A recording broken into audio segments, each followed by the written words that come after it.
نکلیے ذرا روڈوں کے اوپر جا کر دیکھیں ذرا کیا ہو رہا ہے. میلے ٹھیلے لگ گئے, ڈھول ڈھمکے پہ لڑکے ڈانس کر رہے ہیں, مسجدوں کے چھجوں پہ ڈانس ہو رہا ہے, لڑکیوں کو حور بنا کے بٹھایا ہوا ہے, چپس تقسیم ہو رہے ہیں, ہزاروں کی تعداد میں لوگ جھپٹ رہے ہیں, جمعہ قضا ہو رہا ہے, نمازیں قضا ہو رہی ہیں, کوئی پرواہ نہیں ہے. اور جی کیوں آئے؟ 12ویں منانے کے لیے آئے. لائٹنگ کر کے, تغرے بنا کر, نقوش بنا کر, اونٹ کھڑے کر کے, پہاڑ بنا کر میلہ بنا دیا ہے. عورتیں مرد نکل کر تفریح کے لیے باہر نکل رہے ہیں, جسم سے جسم مس ہو رہا ہے مرد عورت کا, لیکن ثواب کی نیت سے نکلے ہوئے ہیں. صاحب بھئی ہم تو دیکھنے جا رہے ہیں کہ 12ویں کی لائٹنگ کیسے. اس قسم کے لیڈروں کی حماقت کہوں یا اس کو حکمت کہوں؟ ان کے نزدیک حکمت ہی ہوگا, میں تو حماقت کہوں گا. فلاں مزار پہ چلے جاؤ, چادر چڑھا دو, تمہارا کام ہو جائے گا. ایک گھر میں نماز نہیں پڑھی جا رہی, قرآن پاک ترجمہ تفسیر سے نہیں ہو رہا, اس کتاب میں اس گھر میں حدیث کی کوئی کتاب نہیں ہے, سیرت کی کوئی کتاب نہیں پڑھی جاتی, لیکن 11ویں ہو رہی ہے, 12ویں اہتمام سے ہو رہی ہے. 9 اور 10 محرم کی نیاز بڑے اہتمام سے ہے, کنڈوں کی نیاز کبھی نہیں چھوڑی ہے.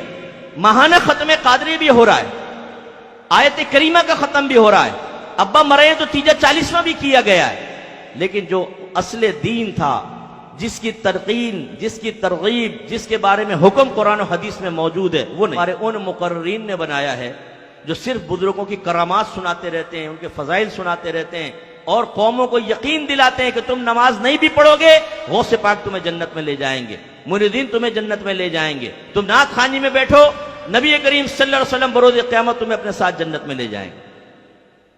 لیکن ہمارے علماء بعض اوقات اور ہمارے پیر عظام, اللہ تعالیٰ رحمت نازل فرمائے ان پیروں کے اوپر, انہوں نے بھی بڑا بیڑا غرق کیا. اپنے آستانے کی تعداد بڑھانے کے لیے صحیح جو اصلاح کرنی چاہیے وہ چھوڑ دے کہ لوگ بدزنوں کے نہ بھاگ جائیں. فضائل کرامات ذکر کرو, اللہ اللہ. ارے پہلے بھائی مرید کو حرام تو چھڑوا دو, ٹھوس ٹھوس کے حرام کھا رہا ہے, یہاں پر آگے دل پہ ضربے لگا رہا ہے, کچھ بھی نہیں ہوگا.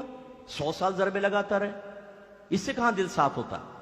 موت کو وہ یاد نہیں کر رہا, استغفار وہ نہیں کرتا, قرآن پاک کی تلاوت وہ نہیں کرتا, اچھوں کی صحبت میں وہ نہیں بیٹھتا, ہر قسم کے گناہ وہ کر رہا ہے. آپ دل پہ ضربے لگا رہے ہیں اور کہہ رہے ہیں پاک ہو جائے گا دل, اور پھر یہ مثل آئینہ ہو جائے گا, تمہیں عرش نظر آئے گا اس کے. اب وہ کان میں پوچھے, حضور آپ کو کتنی مرتبہ نظر آیا, کیسا تھا عرش؟ حضرت نے خود نہیں کبھی دیکھا, چارپائی کا تصور کر لیتے ہیں ہمیشہ ذہن میں اور کہتے ہیں عرش دیکھ لیا ہم نے. یہ ڈبے پیر ایسی ہوتے ہیں, یہ اس طرح بہلاتے رہیں گے بیٹا آپ کو. آپ آوارہ گردیاں کریں, ہر طرح کا غلط کام کریں, پھر آ کے 1 لاکھ کا چیک دے پیر صاحب کو اور کہے کہ حضور کچھ باطنی حالت خراب ہے, پتہ نہیں میرے آخرت میں کیا ہوگا. چیک لے کے جیب میں رکھیں گے, بیٹا تو فکر کیوں کرتا, فقیر ہے نا. یعنی کرو آوارہ گردی, کوئی مسئلہ نہیں ہے, کرو, لگے رہو, ہے نا ہم.